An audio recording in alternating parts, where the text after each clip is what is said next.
to the meeting, October 2nd meeting of the Palo Alto Architectural Review Board. I'm sorry we are running a little bit late this morning due to the weather change. Can we have a roll call, please? Recording in progress. Oh. Good morning, everyone. Welcome to the meeting of October 2nd, 2025 of Palo Alto Architectural Review Board. Can we have a roll call, please? Chair Chen? Yes. Vice Chair Adcock? Present. Board Member Hirsch? Yes. Board Member Jojarth? Present. For the record, 4 are present. Thank you. Next is agenda changes, additions, and deletions. Good morning. We will have a deletion on this morning's agenda, and that is agenda item 3 for the 156 California Avenue project. And to be specific about that, that item will not be heard at this meeting. If we do have any members of the public who were planning to speak on it, they can speak during the period for comments on items not on the agenda. Okay, all right, thank you. And is there another date?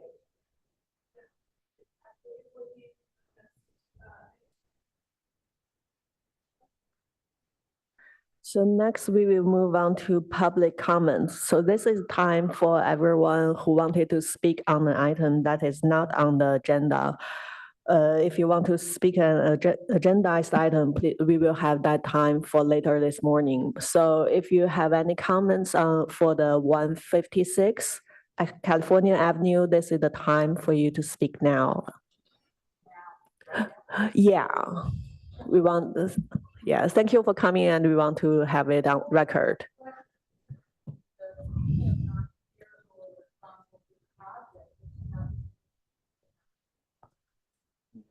Okay, and so you can take them along. Sure, and you will have 3 minutes to talk. Please speak. Okay, I'm going to use my 3 minutes for questions. Okay. I live at 157 California Avenue, across the street. And please spell your name and spell your name, please. Pardon me? Spell your name, please, for the record. Yes, my name is Patience Young, Patience, Young, Y-O-U-N-G. I live at 157 California Avenue. I've gone over the proposals, and I have questions. So, aside from the fact that this 17 stories seems ridiculous, there are a number of good things that are in that proposal. It seems forward-thinking. I think that the CLT construction is forward-thinking. I have questions about the timetable for the construction. I understand Molly Stone's is going to be demolished, then that pavilion, that podium pavilion is going to be built, and then the tower, and then the third building. One of my questions is, the third building, is that the subsidized housing, low-income housing, because it is 78 units and the project specifies 77 units to be low income. And if that's the case, it's the third of the 3. If the project fizzles, do the low income proportion of 20% be applied to the tower and the podium building? I have questions about the fenestration. There seem to be little people standing on balconies in the drawings, but it's not clear that they're balconies other than the top floor of the podium building. I have questions about the grocery delivery to the supermarket. Currently, those big trucks pull up on Park Avenue, and there seems to be a little loading area to the side of the building on California, but it's not clear where grocery big trucks will be delivering. There are no laundry facilities in this complex. And the question is, does that mean that each unit is going to have its own laundry facility, or are they expecting to use elsewhere? The nearest laundromat I know of is about 3 blocks away. Is there any interest in involvement in incorporating solar into the project? Mention in the documents about vesting tentative parcel map mentions something called a commercial condominium. I don't know what that means. To me, condominium means residential. I don't know what commercial condominium is. I'm presuming that the pool that's on the podium is a shallow reflecting pool and not an actual swimming pool. There's no indication, but I'm presuming that mail delivery will be in the lobbies. I have a question about pets. If we have 500 people moving into the neighborhood with pets, that means walking dogs, and what kind of arrangements or facilities will there be for them? I have the perennial question about parking spaces. There is not as many as one per residential unit, and there's also commercial. People are coming to buy groceries at Molly Stone's, and they're parking presumably on the ground level parking or the first level. Sorry to parking. interrupt, your time is up. My time is up. I've got you- most of my questions. I look forward to finding out when the hearing really will be, so we can actually hear more about this project. Thank you you very so much. much for coming here and for your questions. Pardon me? Thank you very much for coming here and for your questions, and apologize for the agenda changes, and we will notify for the later date. Do we have any other public comments? Can I ask something? So This session is for public comments, so so my question is, when a member of the public comes in and asks a question, we are unable to answer because the correct people are not here. Like, do we have a mechanism to getting back to the member of the public, or are we requesting the member of the public to come back to another meeting? Or how do you even keep, track of these questions to make sure we don't forget about them? Like, what's the process? Sure. So in general public comment, it is reserved for items that are not on the agenda, and there's limited capacity for the board to comment on items that are not on the agenda other than to provide general information and guidance. If we're speaking to some of these specific questions that were referenced here, definitely staff is taking notes, and that will be forwarded to the project planner, and we can try to follow up in that sort of manner. But since it is limited with the general public comment, the board is not able to, provide answers to those questions that are not on the agenda. And one additional thing that I will add, when it is an active application, we do have an assigned project planner, and their information is available online. And we encourage anyone who does have questions or comments to reach out to the project planner via email or phone to share those comments that can be shared at a future public hearing in writing, or to have those questions and pass them on to the applicant as well. So I think what I would then suggest to the member of the public is to write an email with your questions, send it to the planner. The name and contact is probably available, online, or if not, we can provide.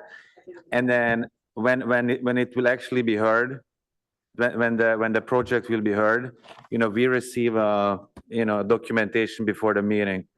And if you send an email to the planner, your email will be included as part of the package. So we will be able to review it during the meeting or before the meeting. Is that good? Okay. Yeah, thank you so much for the clarification. Thank you for bringing it up. So do we have any other public comments? Through the chair, I have no request to speak. Okay, thank you. So we will move on to the next item, which is the city official report. Yeah. Perhaps the city could respond to us as to why this project was pulled at this date. Some of us have spent considerable time studying the project, and this time is all up in the air at this moment. Thank you for that question. I'll jump in on that.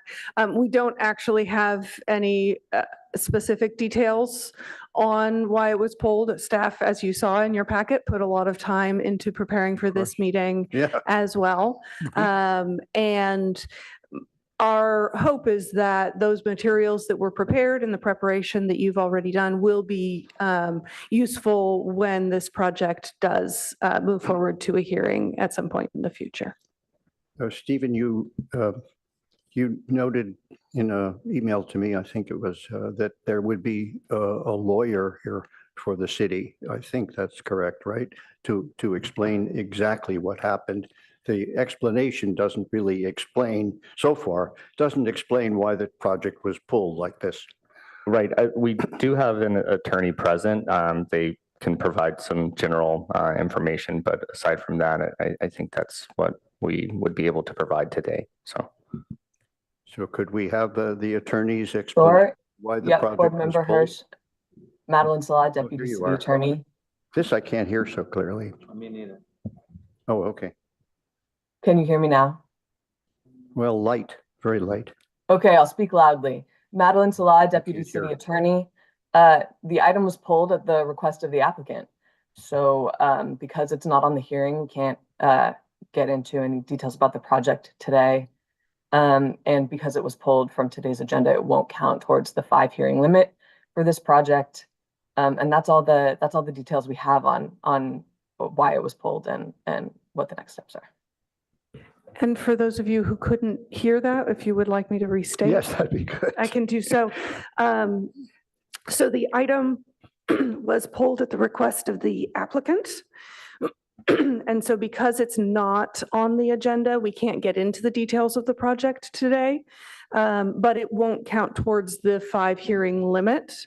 So that really is the information we've got at this time. Okay, and for us, actually, I think there might only be one meeting that we are allowed. There are limits, especially if it is the goal to have the capacity for a project to be heard by city council. Because the total limit is 5, we want to be conscientious of that. So maybe you could answer, has the project gone to the council yet? We have not had any public hearings on the right, project. Yeah. And my understanding is that this was going to be a preliminary discussion, so it would have been one of 2 with the ARB. Got But it. as the attorney said, we are trying not to discuss this project today since it is not on the agenda. Thank you. Everybody satisfied with those responses? I think that's sort of irrelevant, given that we cannot Right. talk about it. Yeah. That's it. Yeah, so with that, I will hand it over to Stephen for city official report. All right, well, good morning. Here we are in the first meeting in October. So some upcoming items at the October 16th meeting, we'll be having a builder's remedy early hearing for the project located at 2100 King Road. And we'll also be having that returning item for the Tier 2 wireless in the public right of way. And that is located near 1661 Page Mill Road. And that is continued from that 9/18 ARB meeting. For moving along, we have a few meeting dates left in the year, and included in the packet should be the 2026 dates as well for some agenda forecasting. If there is any planned absences, please direct that to staff's attention and we'll be sure to make note of those absences. I did want to provide some updates. We will have a religious tolerance training on October 14th as well as October 15th, and those are in person. And the time is located on the screen. I can follow up with any of the board members should they have an interest in attending those trainings. And with that, I can entertain any further questions.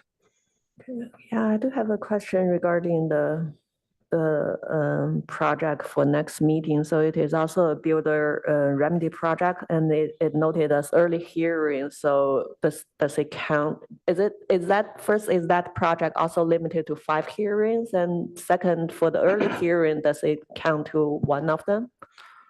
So there is a little nuance, but in short, yes. There, I believe, has been an agreement that has been reached with the applicant to have additional hearings beyond the set 5. But beyond that, this would just be an early meeting for preliminary feedback. So. Okay, thank you. Do we have any other questions?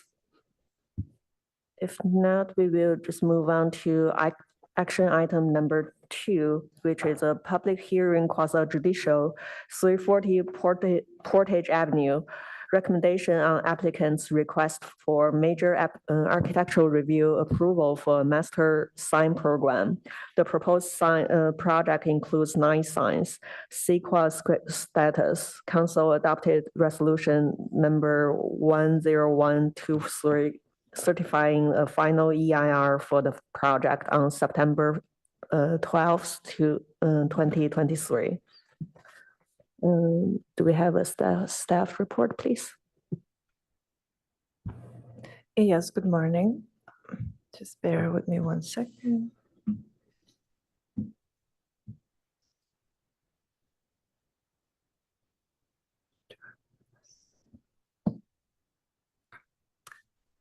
I'm sorry, before that, I'd like to check with the board with any disclosures. So I can start. Yeah, visited the site, no additional disclosures. Yes, same. Same. No disclosures.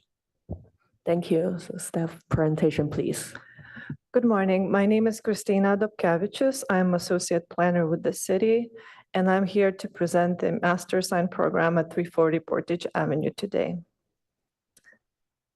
Just to recap the project address is at 340 Portage Avenue. However, it includes properties located at 200 to 400 Portage Avenue, also known as the Cannery of Palo Alto. Cannery Palo Alto project includes 9 signs and additional address signage. The previous, so we had a previous ARB meeting on May 15th, 2025, in which, at which the board provided comments, and the applicant has resubmitted responses to ARB's comments. And here we are today on October 2nd, 2025, to review the applicant's responses to ARB's comments. So just to quickly go over the signage that was proposed, the initial design that board members reviewed on May 15th included 2 entry directory signs with the recommendation to exclude the tenant names and redesign the signage to function as a directional signage only by displaying the cannery name. What the applicant is proposing today, instead of having 2 entry ID directory signs, just to have 1 with the cannery being at the top and highlighting the identity of the site. However, they would like to keep the tenant names, as you can see, on the visual on the right-hand side. Since one of the entry identification signs was removed, the applicant has proposed a monument sign that emphasizes the cannery as the primary tenant. And that was to respond to ARB's recommendation to emphasize the cannery rather than individual tenant names. For the project ID wall sign, the original design included the cannery of Palo Alto and option to replace it with individual tenant names. And so ARB's recommendation was to consider the cannery as Palo Alto to be a primary signage with additional tenant names if needed. The revised proposal only includes the cannery as Palo Alto with no additional tenant signage, individual tenant signage. Regarding the materials, the signage color and font, ARB comments included clarification for the selection of the color, the orange color. And so the applicant response, you can see below in the image on the left-hand side that has the labels from the original jar labels from 1931 packaging company label, and also the outline of the building celebrating the historic building as such. Materials and fonts have not changed. You can see it on the right-hand side. The applicant is proposing to keep the original design. For the parking ID signage, it's the same as originally proposed. The size, font, and colors are the same. It complies with the code sign for allowable sizes. 2 of those will be proposed. For the directional wall signage, it remains the same as in the original proposal. Colors, tenant names, signage, size, and font is the same. Tenant ID canopy signage, 2 of those are remaining per the original submittal. There is a parking address signage proposed on the left-hand side. You can see some images and the existing signage that will remain. To summarize the proposed signage, there is instead of having 2 type E the identification signage at the as noted in the original design, we only have 1. We also have 1 new freestanding monument sign, and the remainder is the remaining signs are the same as per the original proposal. The recommendation is for ARB to approve the master sign program recommended for Director of Planning and Development Services based on the findings and subject to conditions of approval. Thank you. Okay, thank you very much. Do we have any questions to the staff? Go ahead. Just one at this point. I think it might be informative if we all knew where that generalized signpost is going to be, the one that's only the cannery one by itself in the plan, because I think they've shown it there. So you might point to that. Sure. Bear with us while we pull that up.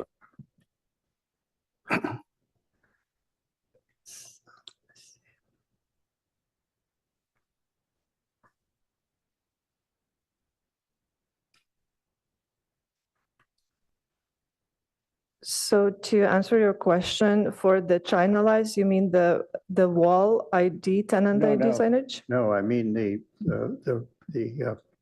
round monument sign that's out by, The monument sign which will is be, shown on this plan. can here. you see my cursor? Yeah. So that's going to be along the Park Boulevard as EI.2. It's entry ID monument sign in Right. this location. And so the other one is the one that has the tenant's name. Correct. The one at the top of the street has a tenant names and the cannery at the top. Yeah, so that sort of is their response to our previous comments. That's correct.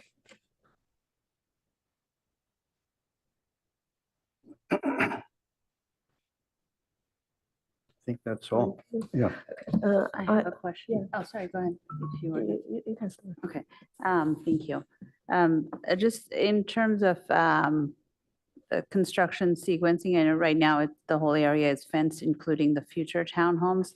And these signs would go in the kind of the driveway that are like kind of between the future townhomes and the other. I'm just curious, is that if you know the timing of the future townhomes and if that roadway will be built ahead of the townhomes and those signs would be in place. I unfortunately don't have that information. The original planner for that project is not with us today, so to answer that question. We may be able to look into that and get you that answer later in the Thank meeting. you. I have a question regarding, I know in the packet, we talk about the size-wise of the sign, like it based on the area it counted. So is there any restrictions on minimum or maximum requirement for each letter? Say, for the ID directory sign, there is street numbers on it. Is there like minimum requirement for that? For the numbers, Yeah. these are based on the building code requirements. Okay, so currently the letter size shows only 1 inch in height, so that meet the building code requirement? It does. Okay, and for the tenant ID, which is mounted on the canopy of the building, so is there like maximum letter, the height of the letters, or it all count by the area? It's based on the area of the sign. Okay, so which means if the tenant name is longer, then the letter could be shorter in. If it has fewer letters, which means that each letter could be larger, taller? So the sign that they're proposing, the tenant ID sign, is actually smaller than what they can do. Okay. So the allowable is 66 square feet, and they're proposing 15. So if the name is slightly longer, they still have, they can still accommodate the same height for the letters, for the font size. So there is no restriction on how tall it could? No, be? it's based on the wall sign, the Okay. wall size of the wall in which it's situated. All right, thank you. And to return to the earlier question, I do have some more information about the timing for the townhomes. They are in the process of selling that to the buyer would be the one developing the townhomes. They hope to have that sale closed by the end of the year. They are building the main street right now, the roadways that would be access to the townhomes and between them, those would be built at the same time as the townhomes are built, but they are eager to get started as soon as possible. So maybe you could respond on how that will affect those two monument signs that are on Park, because they will be adjacent to these. Will they'll Yeah, have to create a relationship with the owner in that case? Huh? the roadway from the park to the cannery is what's being built right now, is my understanding. In fact, the review of the final map is actually going to council next month. And that is what will establish those roadways so that it is subdivided and lay out, who's responsible for the different parts of the land. So because that is already in progress, that's how that kind of gets set up, so that the signage can go in now, even as the townhomes are still in progress. Okay, just really separate from this particular project. Since it's the first time we've heard about the arrangement with the townhomes, will, a new builder looks at that and who knows what's in their mind as to how it will be developed. Of course, there are the drawings. Is there a city process for saying this is what's approved and this is what you have to build? Yes, as with any project that has to go through architectural review, generally it's our first condition of approval that the building permit plans need to be in substantial conformance with those approved planning permits. And staff is responsible for ensuring it's in substantial conformance. If there are modifications, then we generally require that they come back for additional architectural review. Okay. Thank you. So was the townhomes, at least the site plan layout, approved as part of the cannery and as part of the planning application?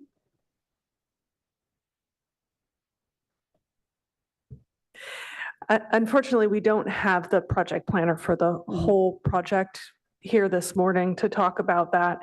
But there is a development plan and a development agreement. And so those are in place that do set parameters and expectations for what that development will be going forward. And there was also, I believe, a planned community for the site, and so that included designs of those buildings. Okay.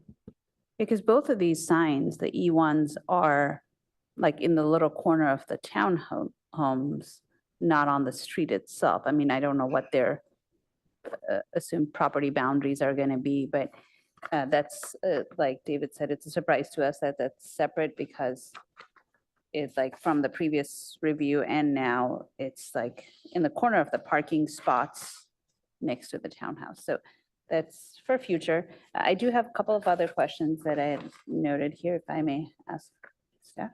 Yeah, sure. So one is on packet page 20 regarding the parking sign. I know it's non-illuminated, but it's being attached to what looks like corrugated metal face. Are all of those letters individual and will have fasteners back to that corrugated metal, or is there like a collective plate for that sign to go? It's on packet page 20. Shall we have the applicant presentation Yeah, that first? would be fine. Yeah, thank you. Okay, so right now we will move on to the applicant presentation for now. So to the applicant, if you're here online, you will have 10 minutes for a presentation. Please state and spell your name for the record, please. Hi, good morning. Can you all hear me? Yes. My name is Dustin Pasalapi. I work for the sign design and build firm. We're presenting this MSP revision as stated in the staff report. I don't really have much to add aside from, the intention was to trade off, giving a monument sign that just identifies the overall site at the corner of Park and I can't remember the street name offhand, but as you kind of enter on Park, and then the intention is to have the tenant identification and the site identification on the directory sign at the entryway toward the garage. So that was the reason for the decision there. And we're trading off not adding a tenant sign over the T1 sign that identifies the site on the building. So that would be permanent. I believe, like staff says, the driveway is being built as we speak. So, once we get our building permit, we would install the sign, ahead of most likely the development of the townhomes. And then just to directly answer your question, Commissioner Adcock, the parking sign, those are individual letters. And because we have not developed our building submittal yet, we don't have any attachment details defined, but those individual letters would attach to the backing that holds the corrugation. I don't really have anything else to add, but I'm here for any questions. Okay, thank you. And before the board questions, we will move on to the public questions, public comments for this project. Do we have any public comments? Through the chair, I have no requests to speak. Okay, thank you. So we will close the public portion of this item and we will move on to the questions from the board. Any questions to other staff or the applicant, please? I have one more question. Thank you for answering my previous question. One more, it's on packet page 23. This is regarding the 380 Portage Avenue sign. There was a rendering that, Christina, you had on on your presentation. There's an elevation drawing and a rendering, and they don't, at least the font kernings and stuff don't seem to match up. So I was just curious which one is correct. Sorry, which sign are you referring It's to? the 380 Portage sign. It's a D 2.2 sign. Packet page 23. The drawing set 23, right? Yeah, drawing said page 23. I don't know where it was on your slide deck, but it was there. I can answer that. Okay. So yeah, basically the elevation would take precedent. That's where we can actually lay out the kerning. The rendering is kind of an isometric photo merge, just kind of like trying to show the general placement and general look, but the elevation would take precedent as far as kerning and Yeah, just mainly between like 380 and Portage, there's no space in the rendering, which it's not really legible that way, but the elevation looks more legible. Thank you. That's all my questions for right now. Thank you. Any other questions?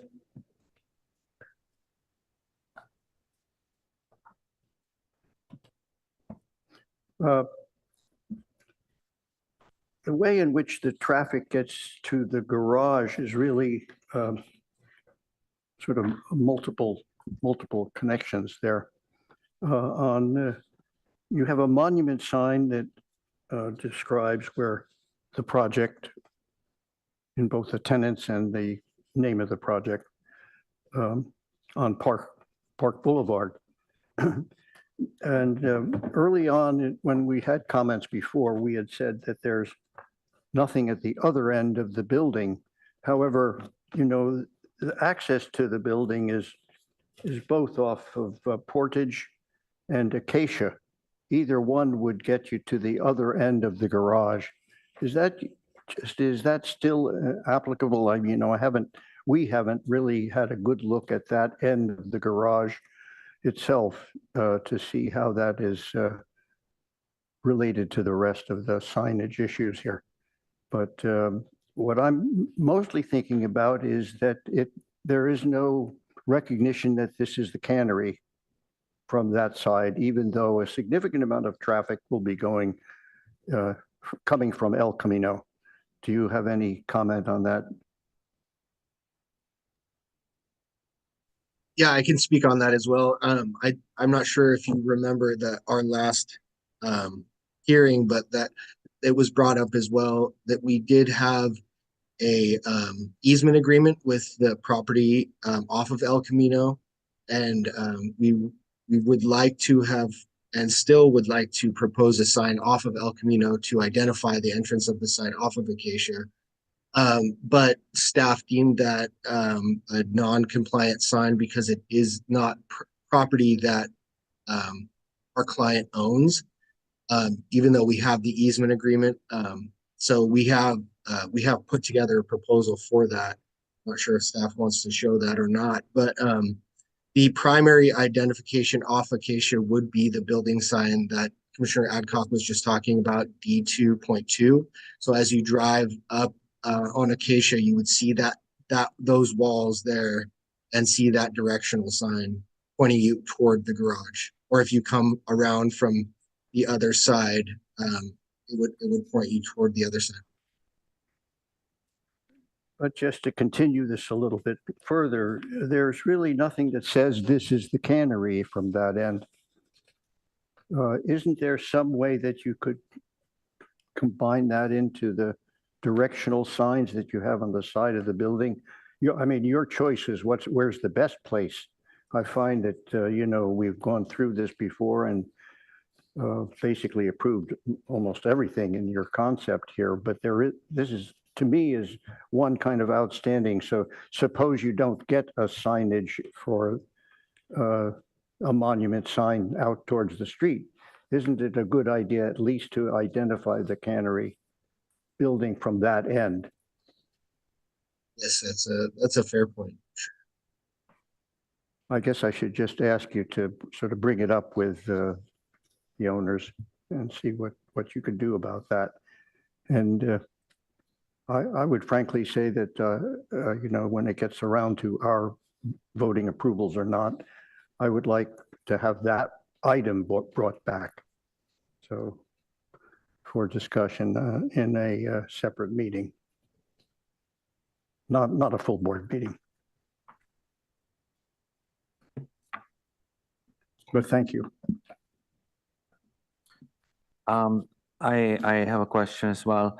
So the illuminated signs, entry ID 1 and entry ID 2, during what times of the day will those signs be illuminated?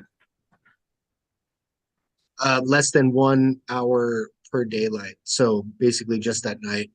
And they will shift on astronomical time clocks. So they will change with the light and the light shifts and the time change and only be illuminated at night. During the entire night? That's correct. Mhm. Yeah, I don't, is it because it's a code requirement to illuminate them the entire night, or that's just your desire? That's it within our Title 24 compliance. So I don't know. I believe that is the intention of the design and the property and the desire to have them illuminated and have a presence at night. I know it is within our Title 24 regulation. Yeah, the only reason I'm asking is because these signs will be right next to future townhomes. So, if somebody is living in the townhome, maybe, they don't want to have an illuminated light in front of their house, just like, many residents are against having even street lights, that are serving their safety because,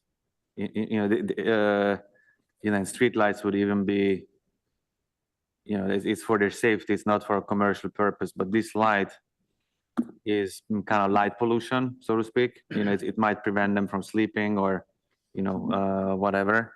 And it's not even meant for safety, it's just for commercial purpose. So I don't know how, the city views that, or, there's kind of a code exception. I think, I think this sign has to be probably evaluated in a different way because it's not really on a commercial street. It's, in somebody's kind of front yard. It's kind of a different situation than having a sign on Page Mill Road or, something like that. So maybe just to comment on that, the sign code itself, Paul, the municipal code sign code, does not require illumination. It's not a requirement for the signs to be illuminated. If they are, there are requirements on the bulbs not visible and whatnot, but nothing regarding these signs mandatory to be illuminated. Just to jump in on this one, all of where is the part that is illuminated on this sign, on the monument sign? It will be the letters. Just reading the letters, right? That's right. So it's really not a major visual issue. In the one that is facing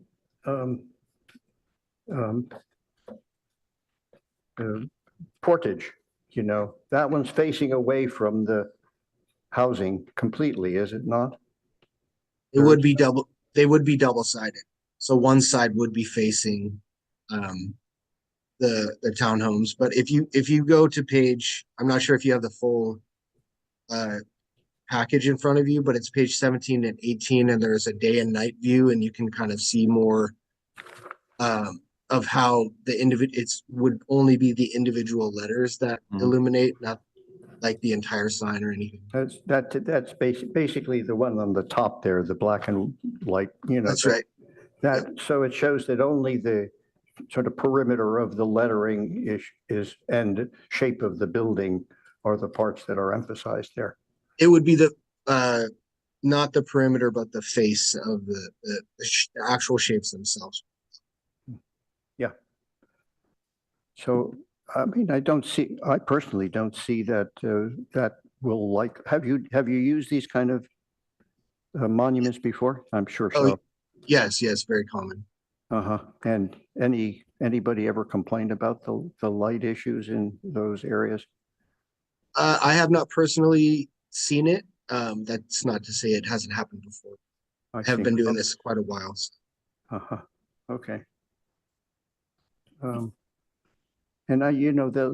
there's going to be some kind of discussion about that sign and the property and, how the easement works. There must be some easement for the sign itself, and there's going to be electricity going to the cannery's basic box, for service to and from. So, there's things that they have to work out, but I wouldn't say that they're insoluble, that maybe the deal with the developer is that of the housing recognizes that, legally somehow in the process. Okay. Thanks on that. Can I ask just a related question on that? If I go to the drawing page 10, the T 2.1, T 2.2, those are eliminated tenant signs that in plan on sheet 10 appears to be facing towards the townhomes, but I thought that was incorrectly placed. I didn't ask about it earlier, but based on the shape of the house, the buildings and elevations on, say, package page 25, this question to applicant, are those shown in the right place? Are those signs actually facing the townhomes? It's a little difficult to see. I don't know if you have it digitally, but the tag is not actually the location. You have to zoom in and there's a dot. So you're correct. The tag is not showing where the sign is like facing the townhomes. It's actually facing Like the garages, right? Yeah. the garage, parking. and then the other one is parking, exactly. You just Okay. have to zoom in. Yeah, it's the tiny little dot. Yeah. I can't zoom in on my print paper. I Yeah. wish. But thank you. Now I have a question about the colors. So with the colors, I understand the playground, which is the existing tenant there, they have their own color choices, which is close to the color palette that we designed here. But for future tenants, are they just limited to the orange and gray color for their signs on the directory's ID sign? Right now, we're not restricting any colors, or branding colors or font. So for future tenants, they would, and that is a slightly different orange. It's not exactly the same orange. It's just kind of maybe they had their logo represented somehow from the original cannery. I'm not sure, but future tenants would have the right to put their color and font. Okay, thank you. I have another one too, is that, you only have space for 3 different bits of information on the monument sign. What if you have another equal tenant there, or somehow you have an extra tenant that is a major tenant? What would you propose to do with a signpost? I mean, is it assumed that they're looking for a single, a couple of tenants to fill out that monument sign, and that's it? As far as I know, it's going to be a multi-tenant building. If by chance they were to lease it just to one tenant, those 3 panels potentially could become 1 panel. But it's difficult to say because not like Playground has a very wide, rectangular logo. So it might just be as simple as just leaving the top and bottom one blank and just putting the logo in the center. If it's just, it just depends. If it was Apple, then yeah, we would probably put just 1 panel there and just put the Apple logo. That, just for reference. But yeah, it could potentially turn in, but it looks like what I've been in communication with the client that it's going to be a multi-tenant, but that's not to say it couldn't change in the future. Okay. So it is possible. Thank you on that. So for the staff on that, like say packet page 16, the tenant sign, the sign, monument sign, directional ID sign with the 3 tenant spaces, there's a dotted line of the area allowed. So as long as the future tenants' names fit within those, they don't have to come back for application for revision. Is that correct? So to clarify, the dotted line is just for the tenant name. The size of the sign is the overall size, which is 4 feet, 3 inches by 2 feet. So that's the overall size. And it's at the maximum allowable for this type of sign, for the directory sign. And the dotted line in orange is just to represent the extent to where the tenant name can go to in terms of the width and height. And that's right. So within that, the future tenant's name could fit within that dotted line and they don't have to reapply for a sign permit. That's correct. Okay, thank you. And one more question on the directory sign. So based on what Board Member Hirsch just mentioned about putting another directory sign on the other side of the building, then is there any limitation on number of the directory signs on the site? It would be if it was a single frontage property, but this is a corner kind of lot, so it has multiple frontages, and each frontage is treated separately. Okay, thank you. Do we have any other questions to the applicant or staff? If not, we will just move on to the ARB internal discussion and comments. Who want to start?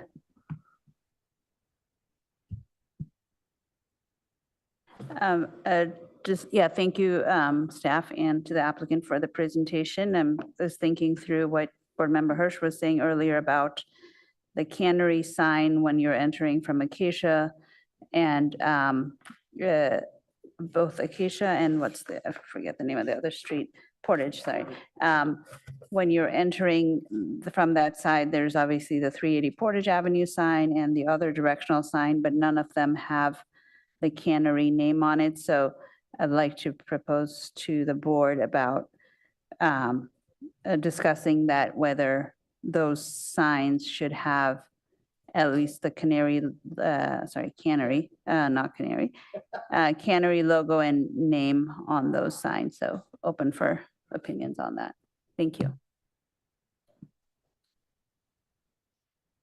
I'll jump in. I mean, my preference would be that you would have a monument, have ability for a monument sign out on the street edge on El Camino in that end, if that ever can be worked out with the city. You know, I think that there's, for example, what used to be Mike's Bike on El Camino is now going to be a Catholic Charities project, a very significant project that's going up on that corner. And that's one that potentially working with them and then see if the city would allow that, you know. It might be an exception, but frankly, with a commercial kind of isolated in the middle of these other projects, it seems very reasonable that there should be an exception here for the developer to have signage where it points to the major commercial usage of this facility. So maybe we could write something so that you deal with this at a later date. But to keep it in mind as something that really would be important for this project. Yeah, same here. I would agree that it'd be great if you could work with the city to add a sign that along the street, especially this is a major development in the city. So I think it's worth to take a look at it, and also agree that when they enter to the property, it is nice to have some of the cannery sign that facing either Acacia or Portage. So to emphasize you enter the complex of this development. maybe adding a few more monument sign along that side of the building. And I do appreciate for different designs. For one is directory and the other is the monument, which the monument emphasize the entire development, the like kind of like rebranding the entire site as the cannery, keep it simple.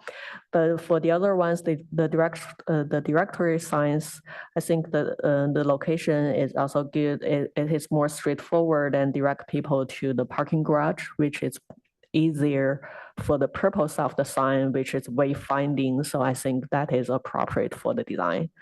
That's my comments for now. Excellent.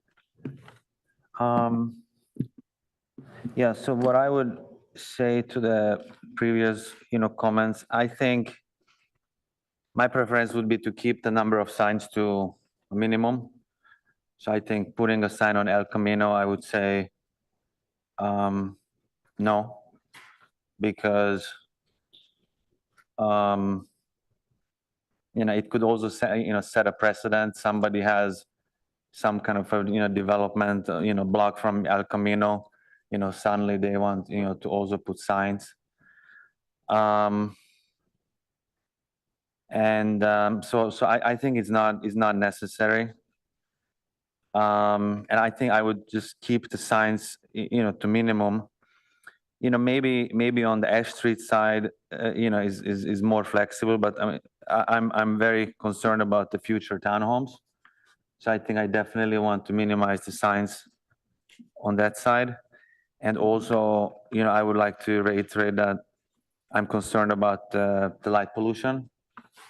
And I would suggest that as part of the entitlement, we include a requirement to turn off the lights of all illuminated signs between 10 p.m. and 6 a.m.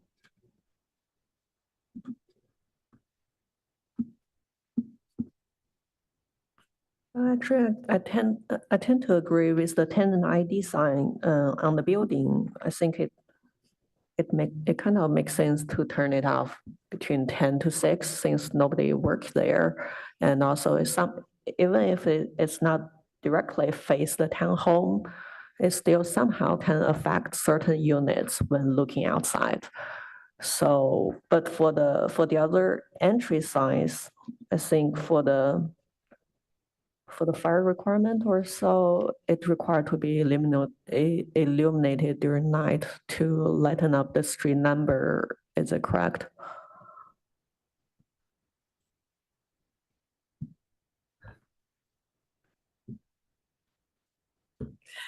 I'm not sure if illumination of the address number is required for fire safety, I assume is your assumption. But what I would add to this discussion is that these are not bright lights.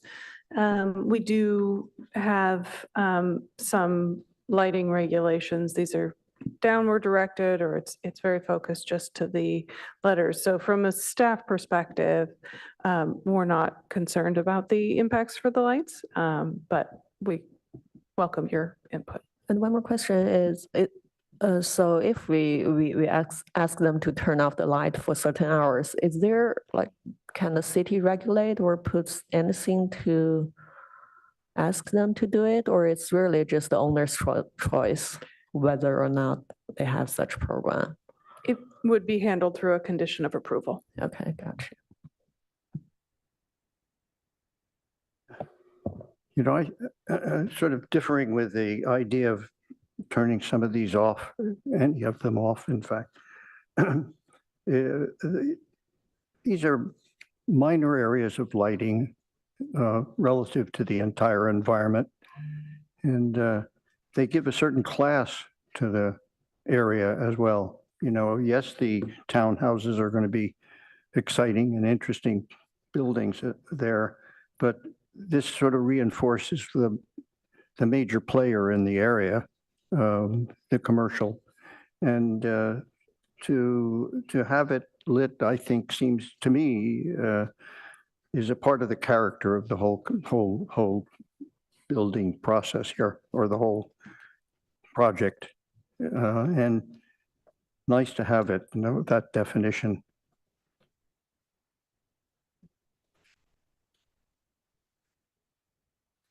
So, I think we could write something for a committee's review of it. I would say, talk about approving the concept here that we're seeing first. And then if we could ask it to come back on whatever issues are outstanding. May I respond to that? I think I agree it's pretty much approvable as submitted, but I think the request to add additional monument sign, one is I don't agree with it, and the other is that seems like a pretty significant change to put on as part of condition of approval. Or sorry, not condition, as a part of the our approval notes. Because I believe in the previous hearing, that was part of our request to not, if I remember correctly, not have that monument sign on the easement property. And I think the city supported that as well. So I think it's going backwards in what we've discussed previously. I am in support, if others are, in maybe at least including the cannery sign when you're approaching the overall campus from Acacia or Portage side, whichever one is more major street from, or both, but kind of similar to the other major signs, but maybe on the building, such as the T1 sign or something smaller, but at least identifying. It's more, I see it more as a property identification than directional, as part of the historical fabric of the city, than directing people to come to the cannery, because people, if they're using Google Maps, are going to look for the property, the actual tenant itself, and get directions. So having a sign on El Camino to say the cannery is this way and all these tenants are this way does not seem as necessary as when you arrive at the property to have the identification of the cannery from the south side. That's my 2 cents on that before we get into motions. Thank you. Well, maybe we should vote on that. And if I may, just stepping in here to kind of provide some clarity on this. So if we're talking about, say, neighboring properties, I mean, that's not under, say, the control or ownership of the current application and the property owner. So putting a sign on an adjacent property would not be within the scope of that. So it's also not allowed in the code to have an offsite sign. So I think that kind of is the parameters here for the discussion, perhaps that what I've been hearing at the dais. And if there is a desire to have some limitations for the lighting, I think perhaps the timing, having a discussion perhaps with the applicant to see if it's feasible on, what that timing would look like, or maintenance, and kind of having some of those logistics worked out. So just providing that for discussion to maybe have that conversation with the applicant to see if it's feasible.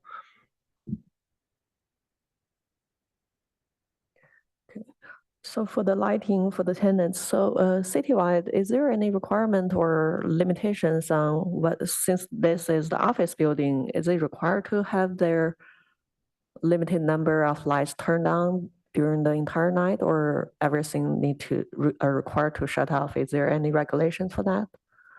Okay. Not really. The only thing we have in the code is the lighting code that has the foot candle measurements. So we can always add condition of approval.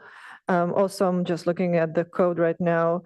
It says if the property is next to residential use, there is a 0.5 foot candle measurement that they should not exceed.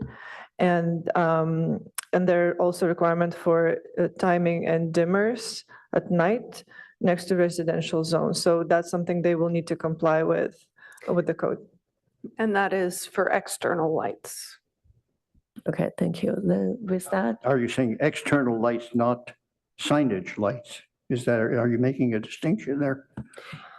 If signage was shining and going over, creating, if it was a source of light that was shining on the adjacent property over the light candle limit, that would be included.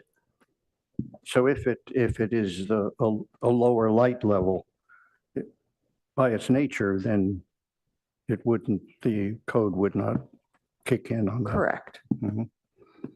Yeah, that's a good piece of information that you just shared about the code. And for external lights, but like this building also has like very large windows overlooking the townhomes. So like some office buildings, you know, I drive around, they leave the lights on during the night.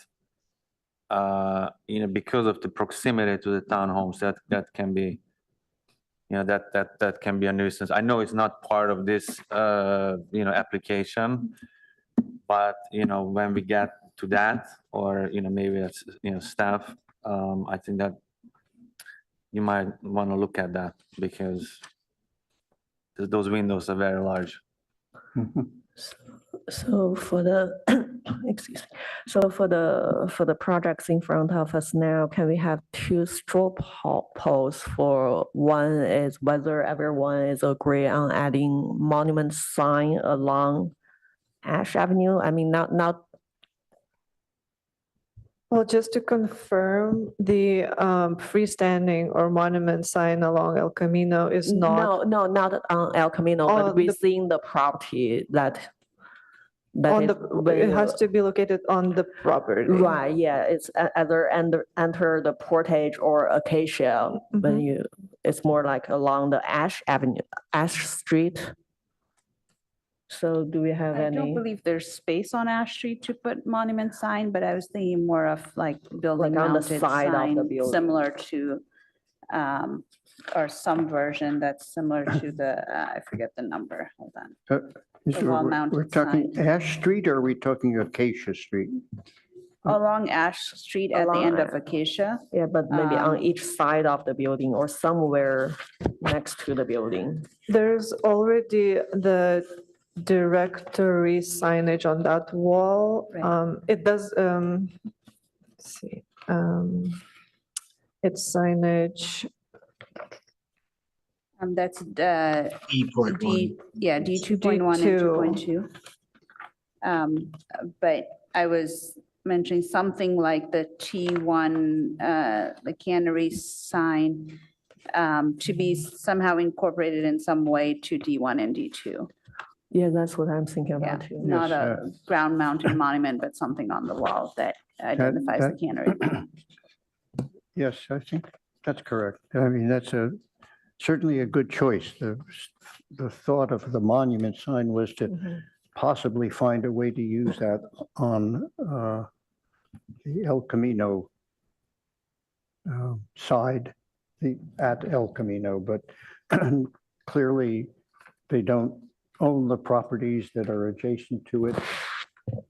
And that will be a difficult one, but if it's possible to make a private arrangement with a developer of the, let's say, the senior housing or the Acacia Corner building that used to be the Mike's Bike area, if that could be arranged by the developer here, Sobrato, I would say, why not?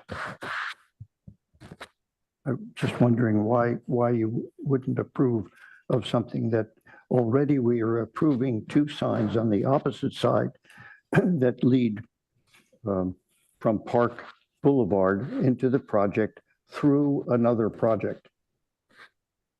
So why wouldn't you consider a monument sign on El Camino as a kind of a visual eye catcher that tells you this is off to the right here? I think off of Park, at least from what I understand from the property separation with the townhomes, that street will still be part of the cannery property, both streets, the driveways that come into this site versus Portage and Acacia are separate public streets. Is that, am I correct in that? Well, question for the you're staff? not correct in that both of those streets that come into the property are access the townhomes completely there. How else would you get into the isolated townhome, let's say, on the, That's correct, but it's also how you enter these businesses and the parking garage, right, off of their private property versus Acacia and Portage are public streets. oh, no, these have to be public streets as well for fire department access, et cetera. They'll be under their, as far as I can see, is how, let's ask planning here. Yeah. What are those private streets? Or are they going to be, how is that being filed? Those are public streets, not Yeah. private streets. Yeah. From Park. But anytime that there is a private street, there is a public access easement for emergency access. So Yes, streets can be implemented in either way. in either way. So you're, well, in You this can, you can case, do a private street with a public access easement for emergency. That is one functional way to have a street. well, I think I'm saying here is that they really are not that different coming from El Camino down Acacia, which is of course a mapped street right now, a public street, and Portage, which is a mapped street as well. So both of those streets are similar in the sense to the streets here that will be mapped streets. And if I may, just a point of clarification here. So some of the streets are private within this development, and there are existing, dedications for that was mentioned. And just for a little bit of context, right next to, say, Ash, there is a multimodal bike ped path. So I think that there was previously discussed perhaps having a monument sign or something to that effect in that area. So I think it would be a little tight to have all of that, consideration of the bike path as well as a monument sign nearby. So just for a little context, if there is a desire for something of that nature, perhaps a wall signage might be a little bit more Well, appropriate. yes, well, that's certainly a very good fallback for if it doesn't work, if nothing can be arranged that makes sense and leaves enough space for everything else that goes on in the area, then the alternative is this wall sign. May I add something, Commissioner Hirsch? So just to clarify as well, I don't know if it's okay that we show a supplemental document that actually has a proposal for a monument sign on El Camino, that Sobrado did engage the property in that area, the property owner, and come to a legal easement agreement basically between the two property owners that would allow this monument. You're saying that they have a sort of a casual agreement at this point, but it could lead to a more permanent agreement there. No, it is. It's an established legal document that has been but the city has deemed it non-compliant because of the issue that it is not their own property. But as you brought up, we're doing the same thing on the park side, so it is a similar scenario. Okay, yeah. Well, I mean, I think we can't override the city on this, but we can certainly say we have a preference for the owner to continue and perhaps convince the city to allow the monument sign that they've been working on as an agreement. Yeah, if I may jump in, I'm doing a little bit of a time check here. I know we don't have the other item that was on our agenda, but wanting to check in and make sure that our discussion, as we're working to be more focused and working through items in a timely manner, if this is something that is that somebody wants to make a motion to approve with additional condition, recommend approval with additional conditions. That could be part of the recommendation. But as we've stated, off-site signage is not currently allowed by code, so it's not something that staff would be able to approve on this project at this time. And neither could we. Yeah, I just want to state, at this point that this is to me, this is a very excellent project, the way you've designed it. And I give all credit to you in working out the location and the, in some ways, modest way in which you've done the signage, certainly related nicely to the building itself. The building itself stands out by itself. And it's very pleasant to have this high quality graphic design here. And I'd like to make a motion. I move that in the first place that we approve the project. And then secondly, we set a committee to continue to review light levels where they might affect the residential population. That we move to agree with the concept of a monument sign on El Camino and would be supportive in the future if all of the issues can be worked out and the city would agree to that. And that we, in lieu of, and if that is not successful, to consider for the designer to consider the application of a sign that added to the staff, can we pull up the motion on the screen so that we can see how it's wording? Are you writing it? It's not very well spoken so far, so you have to work on that. Seems like a big motion with a lot of components. Yes, too bad. Well, no, there should be maybe 3 components to this at all. Yeah. But my fellow board members may be a little better at describing all of this, so they can jump in anytime they'd like. But that there be a building sign added to the Portage Acacia end of the building to as an alternative, not an, well, actually, that's it, whether it's an alternative or in lieu of the monument sign. I'm not really editing the motion right now, but I think, I guess clarification, do we want, so we want to have the motion to approve with certain items to come back to an ad hoc, correct? Yes, an ad hoc.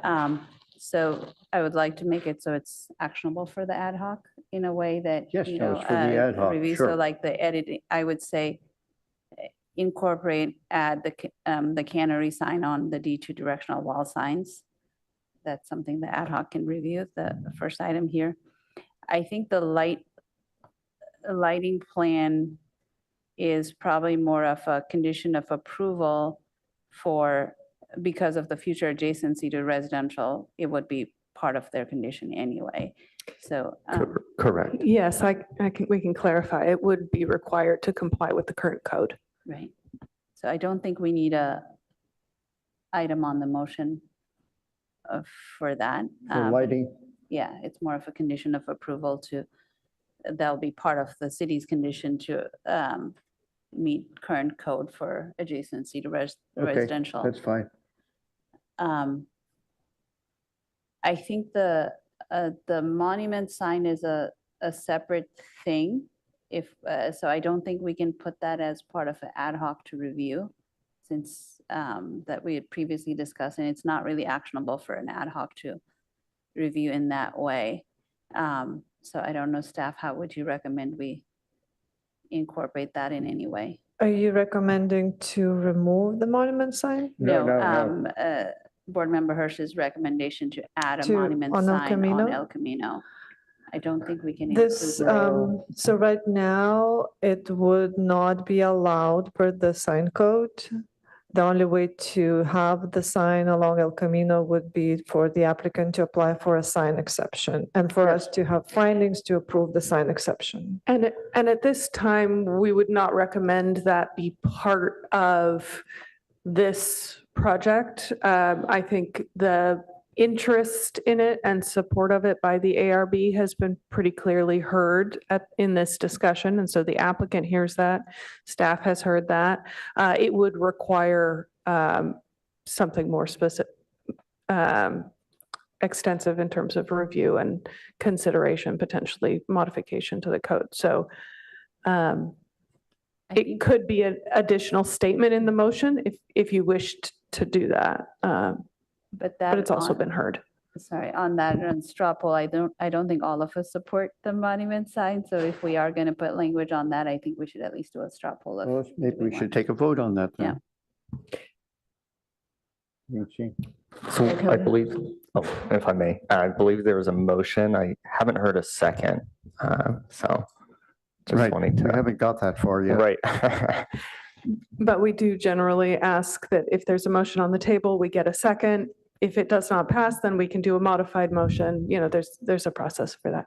Okay, so since we will have a straw poll here, shall we do it first before finalize the current motion or? I think you could keep the motion on the, and then have a straw vote in between. I don't see why not. Generally, in terms of process, if we've got a motion, we can see whether it passes. If it doesn't, then a modified motion. I think could I be would, voted I on. would maybe not look at it as a motion, but as a general discussion between the board members. So Correct. it's a private, or, as part of the general conversation, I would say I'm very much in favor of adding the cannery sign to the walls. But I'm leaning towards not having a language around the sign on El Camino Real.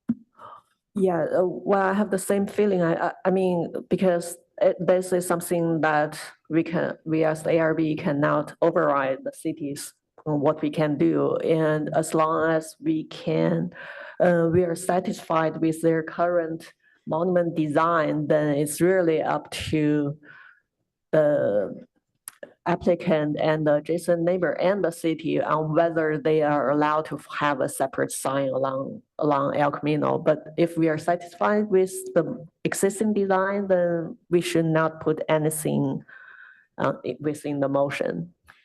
See, it's just a matter of, this is an encouragement, to consider that as a possibility. I mean, I think this is an unusual lot in that the major player is, at least what I consider to be the major player here, the commercial major player. So thank you for that. In terms of meeting process, we do have a draft motion. If the maker of the motion wishes to include a statement in it, you may. If there isn't support for that, somebody could recommend an amendment to it, and we can work through the process in that way. I am hearing there are several members who are feeling they wouldn't support that as part of the motion, but there is the ability to modify the motion as we go forward. But I would recommend we work within that structure based on what we've heard so far. Yeah, I was gonna say one more thing about incorporating the sign. Like, I'm not sure it has to go to an ad hoc committee. Like, would you be comfortable just putting it as a condition? And then staff can make the decision whether the sign has been, updated appropriately, just to reduce kind of. But you can just vote effort. against the motion. This is just a discussion between the four of us. I'm sorry, David, it's your motion. So if you want to finalize that, and then we can vote on it. We'll ask to see if there's anyone willing to second it and then move from there. Yes, we need a second first. And I would add in here that the board would like to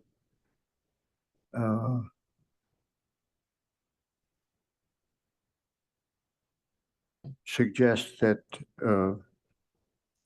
a monument sign at El Camino Real, if possible, is a significant, it would be a significant addition. So let's put it that way. So are you saying you would like to, sir, under this motion to approve the project and return to the ad hoc? No, with I the- think I'm going to take it out because I don't think I'll get approval here. So let's just take it out completely. Take which component out? The monument sign. Okay, the new along El Camino, that's correct? Because there is currently one monument sign. Yes, no, of course, we're going to keep, Okay. that's Just, approved. just to confirm, thank you.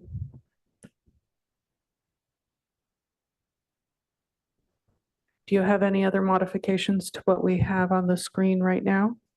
Which is approving the project to return Well- with an ad hoc committee in regards to the directional wall sign and a condition of approval in regards to the lighting plan.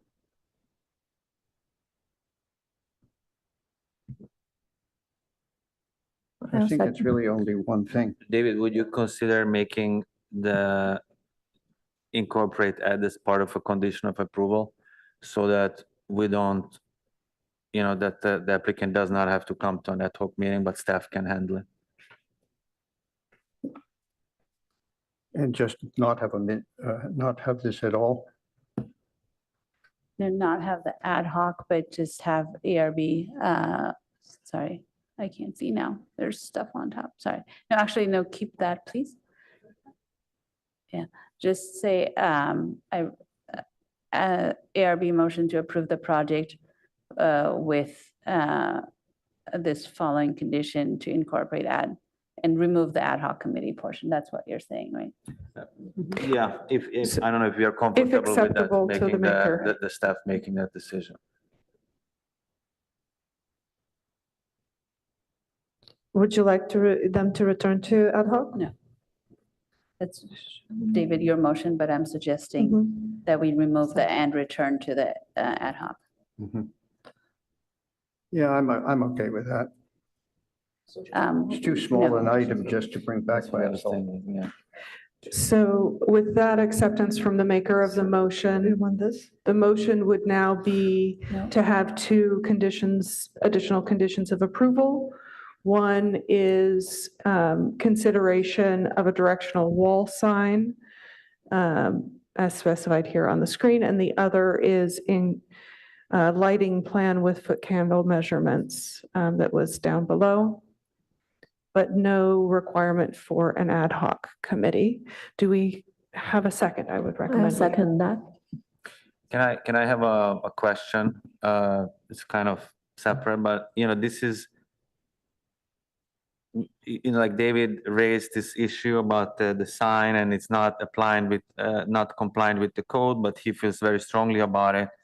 Like, is there a process within the city or within the ARB that, the ARB forms a subcommittee to develop some kind of a proposal that we can give to the city so they can potentially review the code or, Planning generally takes over these sort of situations anyhow. so is there for us a way to ask planning to look into this issue and develop some guidelines or rules, or If I, how would Yeah. that You're work? asking about the monument sign or not? Yeah, I think it's a general question. If you want to put a sign on a property that's not yours, what should be some criteria for approval? Okay, so it's not And part of this It motion. would not be part of this motion. It's just, I just want to not, let your, comment fall under the table. Thank you. Like, Okay. is there some mechanism to continue this conversation outside of this project? If Maybe I- for- I think if the motion, I was trying to find the wordage for the motion to just say, the board, if you agree, if the board agrees, to this now, consideration of a monument sign on El Can we- Camino. Sorry, can we Was- vote on the motion first? Yes, no, well, if we're, It could be a second, if there was interest in having another motion on this Okay, we issue, could that do could be a separate second one. motion. Yeah, no, Yeah. that's a good idea. Can we call for the vote, please?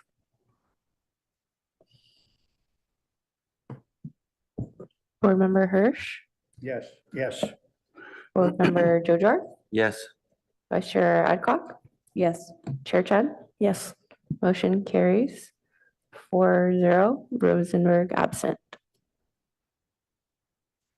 All right, thank you.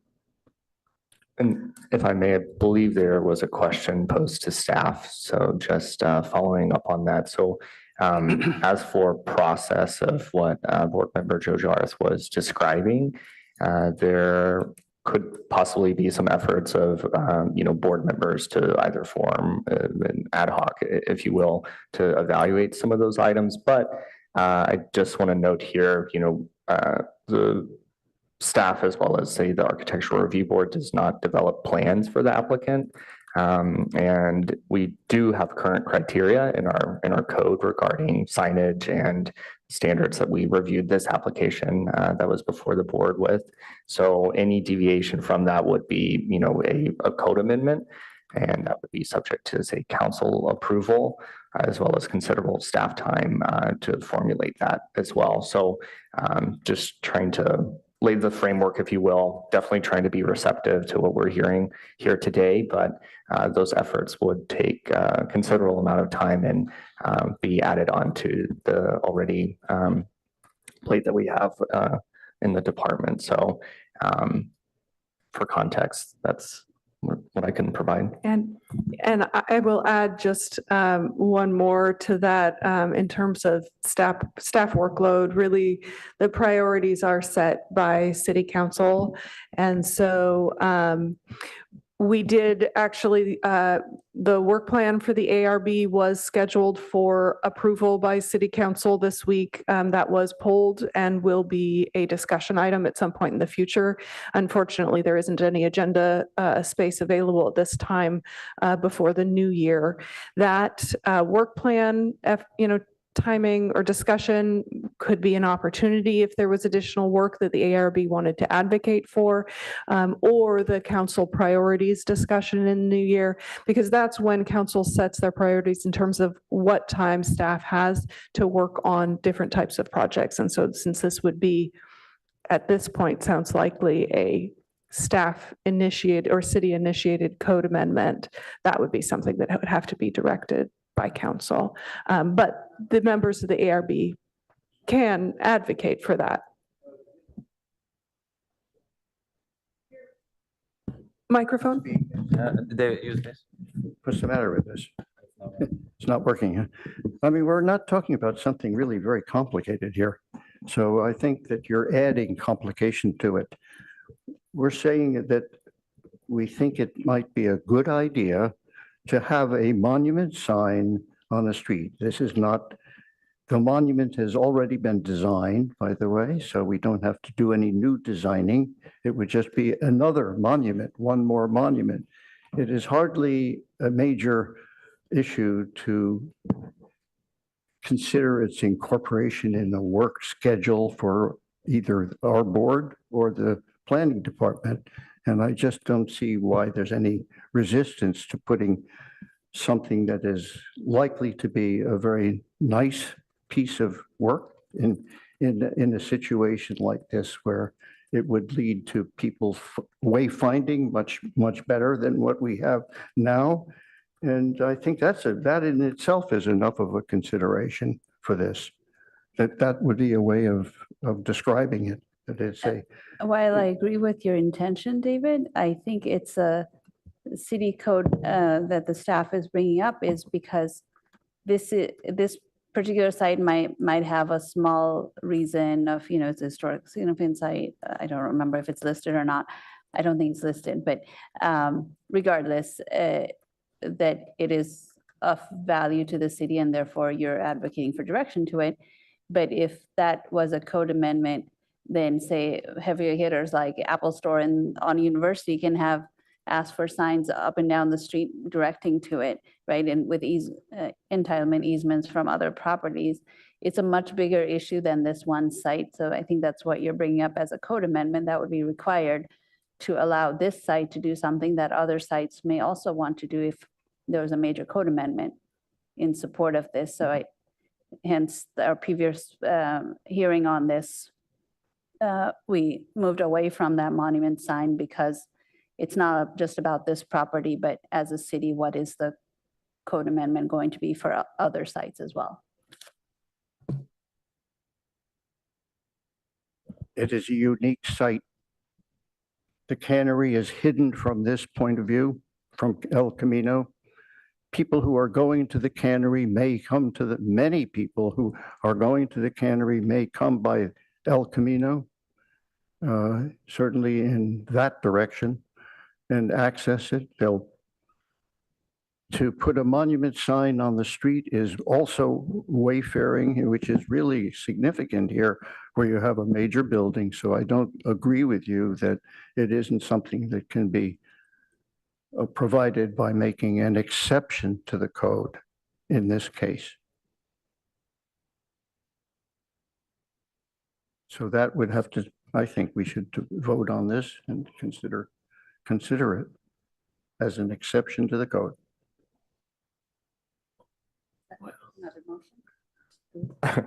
So I believe that we had a motion and a second, and it passed for the agenda item. So I believe that we're kind of in a, for the sake of conversation, we were having a discussion here, but if we're moving on, say with the agenda, this is a non-agendized item. There was a motion already taken and action on Excuse the me, we could project. always have a second motion. I don't see what, stop. Yes, you may have a second motion if you would like to make Yeah. a follow-up motion. That Yes. is fine.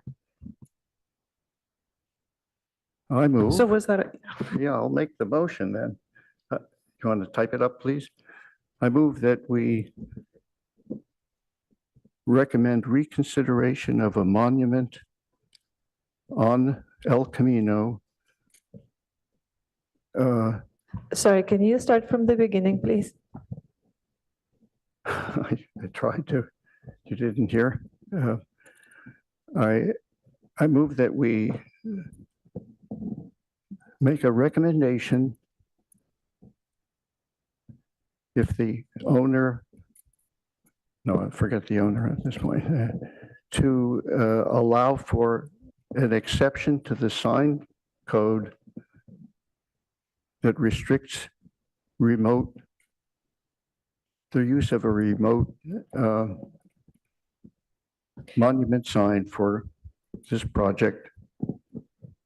Board Member Hirsch, if I may, I'd be happy to try and help with the wording Go of your ahead. motion based on Good. what I've heard. Do, please, I'm struggling. Motion to recommend that consideration of an off-site monument sign to on or near El Camino Real for the project. Yep.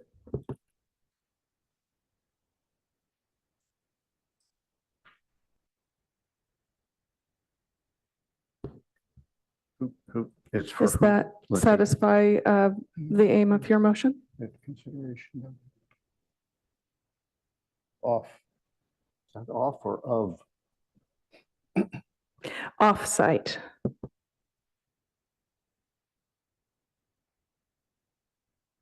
Sign instead of site?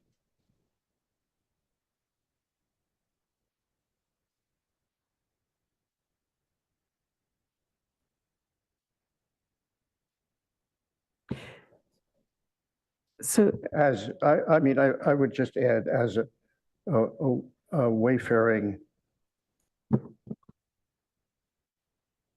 I was, so are you recommending to move the currently proposed monument sign No, to a new location along El Camino? Or you would like to Oh, keep no. the proposed and introduce a new a monument new sign? monument sign, fine. Okay, that's two. So there would be two then? And one, fine. Not necessarily. A monument sign. So is it really, are we saying the applicant is invited to, submit a proposal for a sign and maybe a subcommittee can look at it? Consideration of a sign would need to come back to the Architectural Review Board since an exception to allow a sign off-site is not part of what was noticed for this. But my understanding is the goal of this motion is just to establish whether there is support from a majority of the members of the board who are here today for this as future consideration. Correct. In terms of the straw poll, I mean, I feel that board member Hirsch is very passionate about it, and I would like to not just punt it. I think, if the applicant has some ideas about this monument, at this point, we don't know where this monument is going to be. We don't know how it's going to look like. We don't know how it's illuminated. We don't know how it's going to look. It fit was into- presented in the previous meeting. Oh, it was, Yeah. I'm sorry. I'm sorry. But as stated, it could not be approved without future public notice.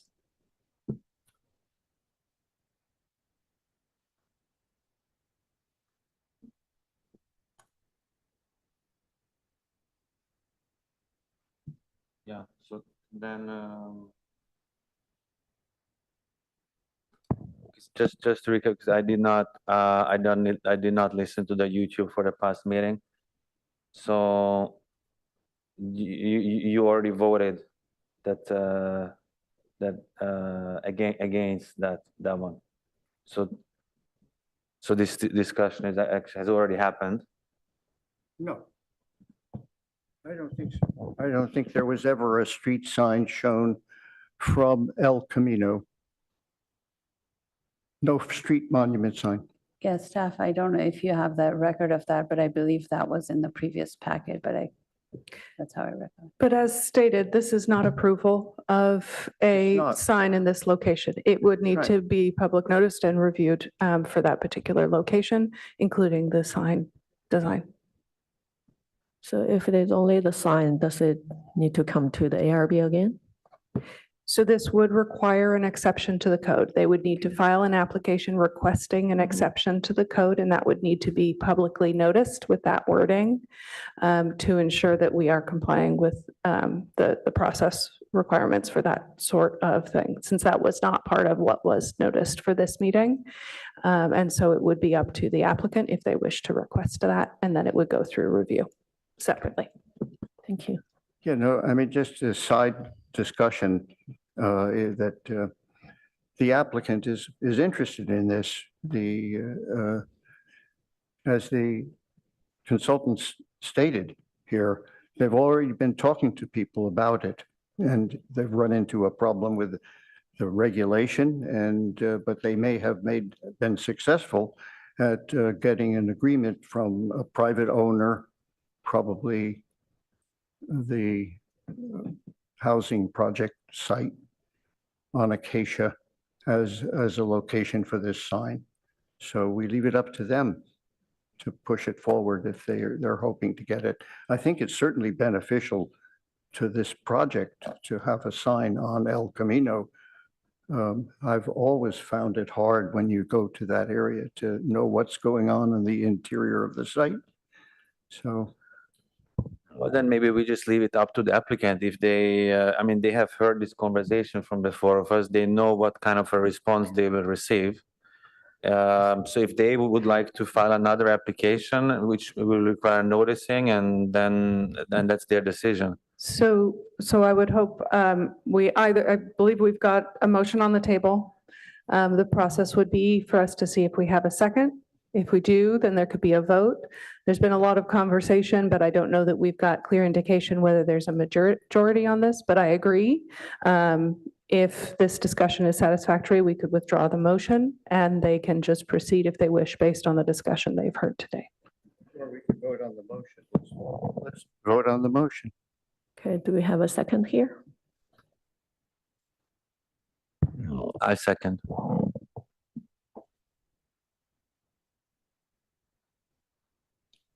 Can we have a call for vote, please? Oh.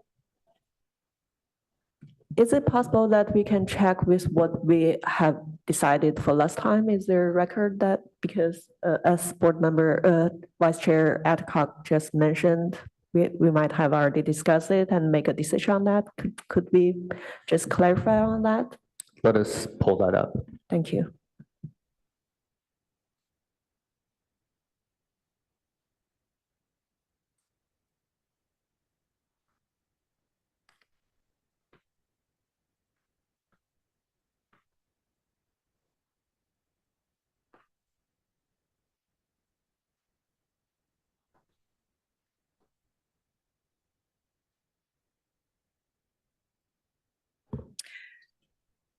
So I think we need to proceed based on the ARB's understanding of the previous record on this. Board Member Joe Jarth, if you feel you don't have sufficient information based on the review that you did, you don't need to vote at this time. If that's the concern, at this point, I don't know that we're going to be able to bring up additional information unless, I guess, we would need some clarification as to what the question specifically is. There was no decision at the last meeting, though there was direction given to the applicant, and I believe it aligned with staff's direction that offsite signage is not something that's allowed by code. So I think the motion is to consider. So it doesn't mean we are going to approve it or anything. Correct. That is why staff recommended that language, so that we can see whether there is majority support for them to consider it. But as previously stated, it would require an additional application request and noticing and consideration of that as a separate request. Okay, so if there is no specific decision we were made during last meeting, then actually I would support with this idea to consider adding one, although I understand the code currently doesn't allow it and require exception of that. But I think it makes sense to have a monument sign along the major street to direct people, or just to notify people you're here, let's celebrate this site. I think it's important. And it makes sense to add a sign along the major street to direct people to there. So I would support that. And if I may, for some context, so I was going through the minutes here of that May 15th meeting. So it was discussed, but it did not make it into the actual item, or the motion, should I say, for the project. But it was cited that there is perhaps a special situation, and it would be considered fair to ask for a special signage for this situation. So it was previously brought up in discussion, but it didn't make it into the actual, say, consensus in the motion. So there was discussion previously regarding the monument signage and having it at that location. Thank you very much. I think we should take a vote on this now. Yeah, shall but, we? that we should understand that this is something that we liked back then and brought it up. We were told it wasn't going to be allowed by the regulations that exist, but it's something that could be considered now if we just open it to that possibility. Yeah, I think. Could somebody second this motion as it's written? Board You did. Member Joe Okay, I'm Jarth sorry. did. Yeah, okay, so we now take a vote. Board Member Hirsch, Yes, Board Member Joe Jarth, I'm sorry, I just want to confirm we're on the same page, what we are improving. Is it still okay to ask a question? It's the language that's up. Is there something different you would like? Recommend the consideration. So what does consideration mean? So this would require the applicant to file an application, and that would be, of course, at their own will. So it is to recommend the consideration of the applicant to have a, offsite sign near the El Camino street frontage. Yeah, So- I want, yes. Vice Chair Adcock, No. Chair Chen? Yes.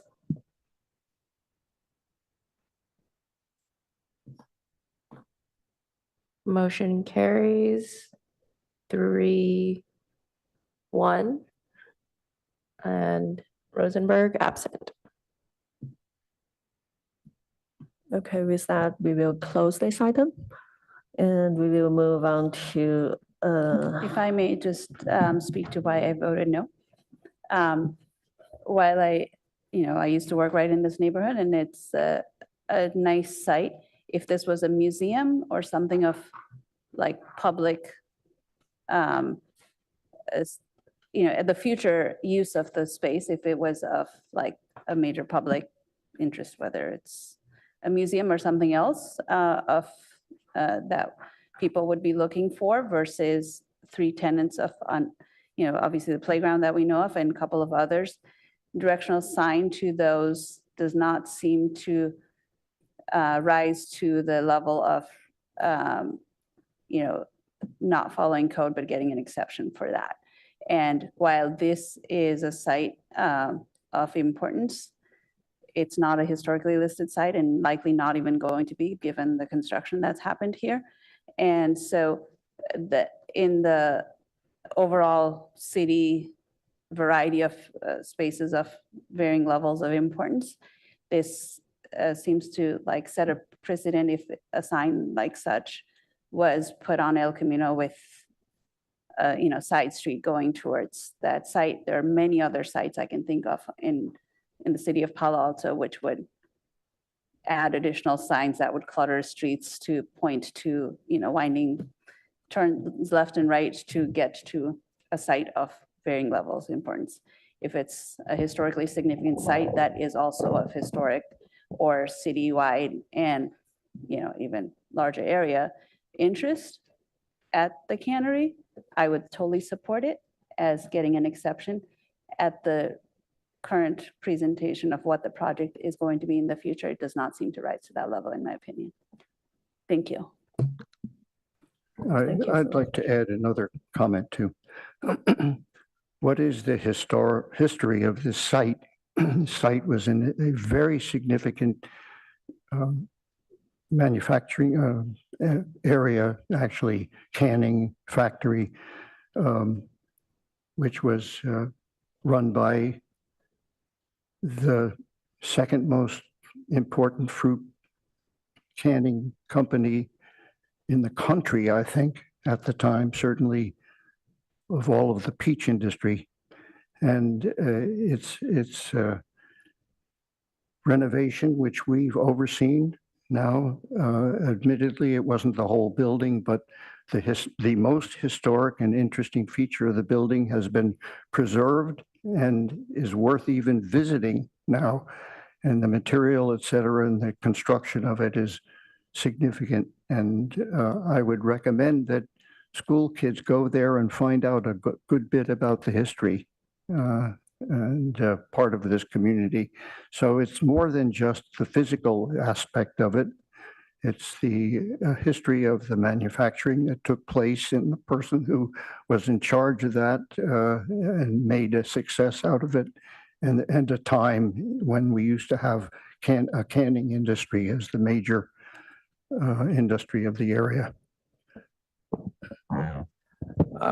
I think that's interesting, and I mean we can have this more conversation, if it comes back. But I mean, if it's really the case what you described, maybe there's a room for some kind of a historic board or a sign, not a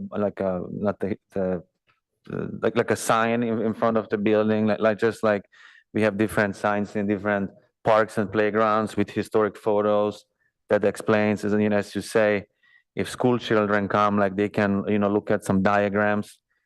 And I think also the sign itself, like I'm not sure it has to be this kind of a commercial looking sign. Maybe it's more like a historic, like the bells on El Camino, that signify kind of a historic resource. Like I think there are a lot of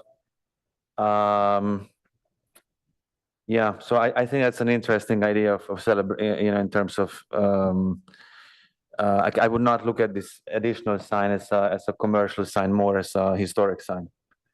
It might look differently than what is proposed currently. But we can have that discussion later. But I think I appreciate your point too, that it's not a historic resource, and I think it would need to be, it can't be, a random store that, next time they come, I have this, bakery and I want to sign on El Camino, so everybody knows like that. It cannot be a precedent like that, for sure. Thank you so much for sharing all your thoughts. So shall we just close the discussion of this item now and move on to approval of minutes? So we have 2 minutes to approve this time.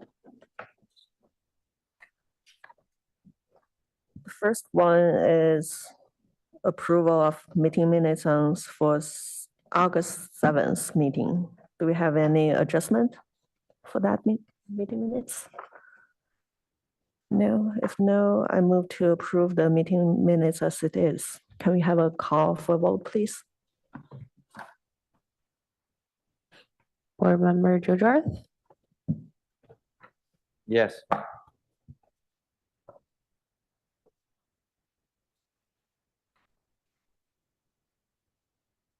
If I may, so we have a motion. Did we have a second? Do we have a second? Second. thank you. Thank you. Board Member Hirsch. Vice Chair Adcock, Yes. Chair Chen, Yes. motion carries 4-0. Rosenberg absent. So the second one is approval meeting minutes of October 2nd. Any adjustment on that? Oh, I'm sorry. Yeah, August 21st. I'm sorry about that.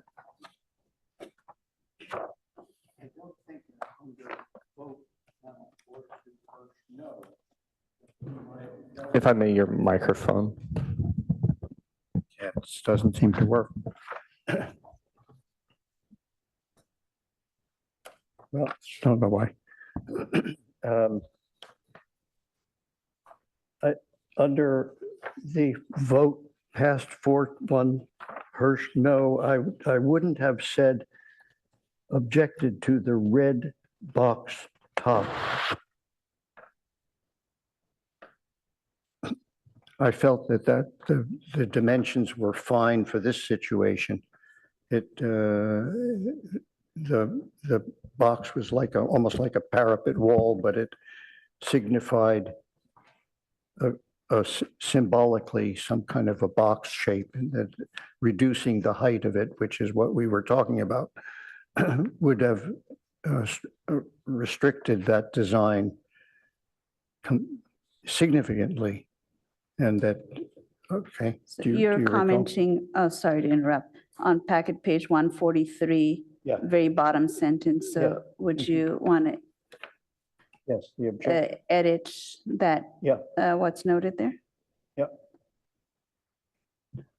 And just for clarification, the edit is for what you said at the time, not what Right. you want to say today, right? I Just just speaking for Stephen. Yeah. Correct. Thank you.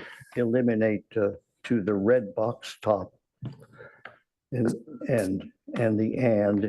limiting the height of the corner element. Staff will review what was said in the record and amend the meeting minutes accordingly. Okay, fine, thanks. That's perfect. With that, do we have a motion? I move to accept. A second? Second.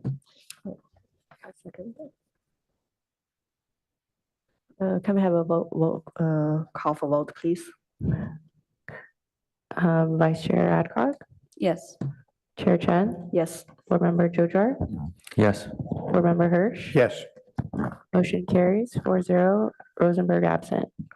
Okay, all right, thank you. And last is board member questions, comments, announcement, or future meeting for future meetings. Let's see or future meetings and agendas. Do we have any? If not, meeting adjourned. Thank you.